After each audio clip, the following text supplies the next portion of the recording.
நீங்கள் 1500லேருந்து 1700 வரைக்கும் நீங்கள் வந்து கன்சியூம் பண்ணக்கூடியவங்களாக இருந்தீங்கன்னா உங்களுடைய கரண்ட்டு பில்லு ஒரு 12,000லேருந்து 15,000 வரைக்கும் வரலாம் அப்படின்னு நீங்கள் எதிர்பார்க்குறீங்க. நீர்மூழ்கி மோட்டார் இருக்குது, ரூமில் பாத்ரூம் ஹீட்டர் வச்சுருக்கிறீங்க, 2க்கும் மேற்பட்ட ஏசி வச்சுருக்கிறீங்க, இல்லை லிஃப்ட் இருக்குது, இந்த மாதிரி சுற்றி கார்டன் இருக்குது. இந்த மாதிரி வீடுகள் இருக்கிறவங்க 5 கிலோவாட் சிஸ்டம் போடுங்க. 5 கிலோவாட் சிஸ்டம் போடும்போது உங்களுக்கு கரண்ட்டு எவ்வளோ வரும்? ஒரு 17,000 18,000 அளவுக்கு கரண்ட்டு வர வேண்டிய இடத்துல வெறும் 700ரூவாலேருந்து 800 தான் கரண்ட்டு பில்லு வரும்.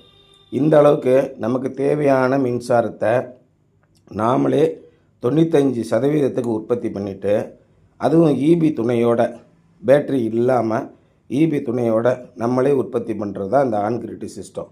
இப்படி ஆன் கிரிட் சிஸ்டத்தில் பயன்படுத்தும் போது நிறைய பேர் சொல்கிறாங்க, கரண்ட்டு கட் ஆகிடுச்சுன்னா ஓடாது, அப்புறம் என்னத்துக்கு ஆன் கிரிட் சிஸ்டம் அப்படின்னு சொல்கிறாங்க.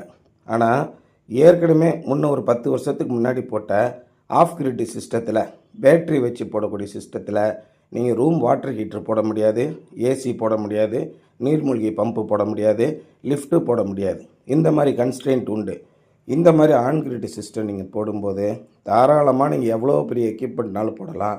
கரண்ட்டு கட் ஆகும்போது அதுக்கு நாங்கள் லித்தியம் பெரஸ் பாஸ்பேட் பாலிமர் பேட்டரின்னு சொல்லுவாங்க, அந்த மாதிரி பேட்ரி போட்டு அதில் சார்ஜிங் ஆகிற மாதிரி ஹைப்ரிட் சிஸ்டமே இருக்குது. இப்போ அந்த 5 கிலோவாட்டுக்கு மேலே வந்துடுச்சுன்னா இன்பில்ட்டாகவே MPPT ஹைப்ரிட் சிஸ்டம் வந்துடுது. அந்த மாதிரி ஆன்கிரிடு பேட்ரி சிஸ்டம் 2 கலந்த சிஸ்டமும் நம்ம பண்ணி கொடுக்குறோம்.